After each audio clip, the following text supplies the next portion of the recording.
வணக்கம். கடந்த 16ஆம் தேதி தமிழ்நாடு விடுதலை சிறுத்தைகள் கட்சியின் தலைவர் அண்ணன் தொல் திருமா அவர்களின் பிறந்த நாள் விழாவில் நடந்த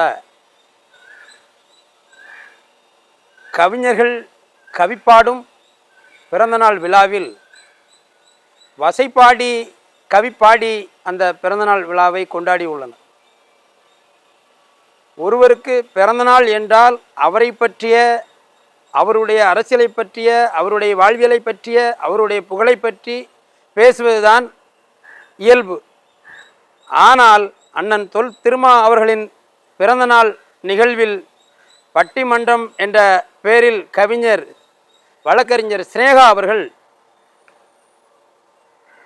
ஒரு மாற்று அரசியல் தலைவரை, ஒரு தமிழ் தேசிய களத்தில் நின்று தமிழகத்தில் தனித்து நின்று அங்கீகாரம் பெற்ற கட்சியின் தலைவர் அண்ணன் செந்தமிழன் சீமான் அவர்களை கவிதையிலே வசைப்பாடுகிறேன் என்ற பெயரில் அநாகரிகமாக தரக்குறைவாக பேசியுள்ளார்கள்.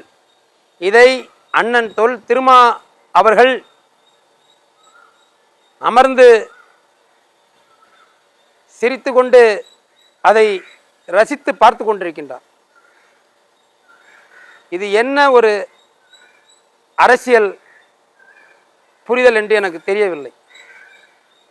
ஒருவருக்கு பிறந்தநாள் விழா எடுக்கும் பொழுது அவரை பற்றியும், அவரது அரசியல் வாழ்வியல் பற்றியும், அவருடைய வாழ்க்கை வரலாறு பற்றியும் புகழ்ந்து பேசுவதுதான் இயல்பு. அதை விட்டுவிட்டு அழுகிய மாங்காய் எரிந்தால் பானை உடைந்து விடுமா என்று வீணாக மாற்று அரசியல் கட்சியினரை வம்பு கிழப்பது தேவையில்லாத ஒரு நிகழ்வு. தமிழ்நாட்டில் இருந்து கொண்டு தமிழர்களை இழிவாக பேசும் ஒரு செயலை வேறு எந்த ஒரு மொழிவழி மாநிலத்திலும் அவரவர் மாநிலத்தில் போய் அவர்கள் சார்ந்த மொழியை பற்றியோ அவர்களை பற்றியோ பேசிவிட்டு நலமுடன் நாம் திரும்பி வர முடியாது. ஆனால் இந்த தமிழ்நாட்டில் 60 ஆண்டு கால திராவிட ஆட்சியில் தமிழர்களை எவ்வளவு இழிவாக பேச முடியுமோ, தமிழ் மொழியை எவ்வளவு இழிவாக நடத்த முடியுமோ அவ்வளவு இழிவாக அவர்கள் நடத்திய வரலாறு தான் இன்று தமிழர்களை மாற்று மொழியினர் இங்கு வாழ்ந்து கொண்டு சுகபோகமாக வாழ்ந்து கொண்டு தமிழர்களை இழிவாக பேசும் ஒரு சூழல் இன்றைக்கு உருவாகி இருக்கிறது. எனக்கு என்ன வருத்தம் என்றால், இது அண்ணன் தொல் திருமா அவர்களின் பிறந்தநாள் விழாவில் நடைபெற்றதுதான் எனக்கு கொஞ்சம் வருத்தமாக இருக்கிறது. ஏனென்றால் ஒரு பிறந்தநாள் விழாவில் அவரை வாழ்த்துவதுதான் மனித மாண்பு. அவருடைய அரசியல் வாழ்க்கையை போற்றுங்கள், அவருடைய வரலாறை போற்றுங்கள். அதை விட்டுவிட்டு ஒருவரை புகழ்ந்துவிட்டு மற்றொருவரை இழிவாக பேசுவது என்ன மனித மாண்பு? இதை நாம் தமிழர் கட்சியின் தம்பிகள் வன்மையாக கண்டிக்கின்றோம். இதில் நமது அண்ணன் மூத்தவர் இன்னொருவர் இருக்கிறார், வன்னியரசு. அவருக்கு என்னவென்று தெரியவில்லை. அண்ணன் செந்தமிழன் சீமான் அவர்களின் பெயரை கேட்டாலே தூக்கம் வரவில்லை. எப்போது பார்த்தாலும் அண்ணனை சீண்டுவது, அண்ணனை பேசுவது, இப்படியே அவர் அரசியல் செய்து கொண்டிருக்கிறார். எக்ஸ் வலைத்தளத்தில் அண்ணன் வன்னியரசு அவர்கள் இந்த கவிஞர் பேசிய அந்த கவியை பதிவிட்டு அதற்கு இதில் என்ன தவறு இருக்கிறது என்று கேள்வி கேட்கிறார். இதில் கீழே, அதற்கு கீழே இந்த பதிவெல்லாம் போட்டு இதில் என்ன தவறு இருக்குது என்று கேட்டுவிட்டு இதற்கு கீழே நாய்கள் குறைக்கிறார்கள் அப்படி என்ற கமெண்ட் பதிவும் இதிலே பதிவிட்டிருக்கிறார். இப்படியெல்லாம் அநாகரிகமாக நீங்கள் பதிவிடலாம். பதிலுக்கு தம்பிகள் பதிவிட்டால் உங்களுக்கு என்ன சொல்வது, இவங்க தலைவர்களை பேசுகிறார்கள், இவரை பேசுகிறார்கள், அவர்களை பேசுகிறார்கள் என்று கூறுகிறார்கள். ஆனால் இதற்கு நீங்கள் போட்ட பதிவிற்கு நாங்கள் பதில் பதிவு போட்டால் எங்களை போன்ற தம்பிமார்களை நீங்கள் நாய்கள் குறைக்கிறார்கள் என்று கூறுவது எப்படி நாங்கள் ஏற்க முடியும்? நாங்கள் நாய்கள் என்றால் நீங்கள் யார்? நீங்கள் ரொம்ப பேச வைத்து விடாதீர்கள். அண்ணன் எங்களை யாரையுமே அநாகரிகமாக பேசக்கூடாது என்று கூறியதனால்தான் நான் மறுபடியும் இப்பொழுது உங்களிடத்திலே உங்களுக்கு சற்றும் மரியாதை குறைவில்லாமல் உங்களை நான் பேசி கொண்டிருக்கின்றேன். இதேபோல் மீண்டும் மீண்டும் நீங்கள் பதிவிட்டால் எங்களுடைய வார்த்தையும் அதேபோல் திரும்பும் என்பதை உங்களுக்கு எச்சரிக்கையாகவே கூறிக்கொள்கிறேன். எங்கள் அரசியல் களத்தை நாங்கள் தமிழ் தேசிய பாதையில் சிறப்பாக நாங்கள் எங்கள் வழியில் நாங்கள் நடந்து கொண்டிருக்கின்றோம். நாங்கள் நடந்து போகிற வழியில் நீங்கள் ஏன் எங்கள் வழியில் குறுக்க வருகிறீர்கள்? நாங்கள் உங்களை அநாகரிகமாக வம்பு கிழித்து உங்களை நாங்கள் ஏதாவது சொல்கிறோமா? இல்லை. நீங்கள் தான் எங்களை வம்பு கிழித்து வம்பு சண்டை கிழித்து எங்களிடம் மறுபடியும் எங்களை சீண்டி வம்பிழுத்து கொண்டிருக்கின்றீர்கள். மேல்மட்ட அரசியலை விட கீழ்மட்டத்தில் இருக்கும் அண்ணன் தம்பிமார்கள், சிறுத்தையில் இருக்கும் அண்ணன் தம்பிமார்கள் எல்லாம் நாங்கள் அண்ணன் தம்பியாக தான் நாங்கள் பழகி கொண்டிருக்கின்றோம். நீங்கள் இந்த போக்கை கண்டிப்பாக வன்னியரசு அண்ணன் அவர்களே இதை விட்டுவிடுங்கள். இது போன்று பதிவுகளை நீங்கள் போட்டுவிட்டு இதில் என்ன தவறு இருக்கிறது, அதில் என்ன தவறு இருக்கிறது என்று கேட்காதீர்கள். நீங்கள் போட்ட பதிவிலே நீங்கள் மனசாட்சியோடு பாருங்கள். அதில் தவறு இல்லை என்றால் உங்கள் மனசாட்சியை தொட்டு சொல்லுங்கள். அதில் தவறு இருக்கிறதா இல்லையா என்று நீங்கள் உங்கள் மனசாட்சியை தொட்டு நீங்கள் கேளுங்கள், பதில் எங்களுக்கு கூறுங்கள். அண்ணன் திருமா அவர்கள் வேடிக்கை பார்ப்பது எங்களுக்கு மிகவும் வருத்தத்தை தருகிறது. நீங்கள் அதை ரசிப்பது எங்களுக்கு மிகவும் வருத்தத்தை தருகிறது அண்ணா. இதுபோல் மீண்டும் நிகழ்வு நடைபெறாமல் பார்த்து கொள்ளுங்கள் அண்ணா. நாம் தமிழர் கட்சியினர் தூய தமிழ் தேசியத்தை நோக்கி எங்கள் பயணம் சென்று கொண்டிருக்கிறது. மாற்று மொழியைச் சேர்ந்த பெண்ணை வைத்து பேச வைப்பது திராவிடத்தின் சித்தாந்தம். இந்த திராவிடத்தை நாங்கள் அழித்து விட்டோம் என்பதுதான் இன்று திராவிட கதர்கள், திராவிட பிதர்கள் இன்று குலைத்து கொண்டிருக்கின்றது. இந்த திராவிட சித்தாந்தத்தில் அண்ணன் மரியாதைக்குரிய RS பாரதி அவர்கள் சொல்லுகிறார்கள், ஒரு பாட்டை பாடுகிறார்கள். அந்த பாட்டை நானும் எங்களிடமும் இருக்கிறது பாட்டு பாடுவதற்கு. எங்களிடம் ஒரு வாத்தியார் இருக்கிறார், சிவாஜி கிருஷ்ணமூர்த்தி என்று அவர் கூறுகிறார்.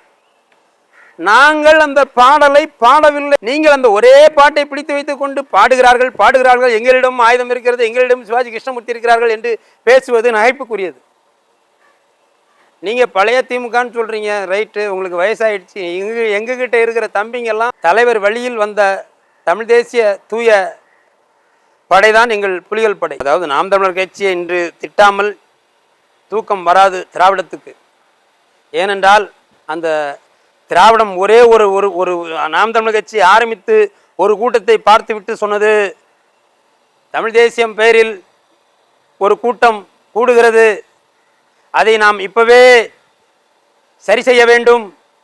அப்படி அவர் பெயரை நான் குறிப்பிட மாட்டேன், அவர் யார் என்று நான் கூற மாட்டேன் என்று சொன்னவர் இன்று தூக்கத்திலும் பேசும் போதெல்லாம் பேசும் நபர்களிடமெல்லாம் அண்ணன் செந்தமிழன் சீமானின் பெயரை தவிர வேற எந்த பெயரையும் பேச விடாமல் பண்ணிவிட்டார் அண்ணன் எங்கள் செந்தமிழன் சீமான் அவர்கள்.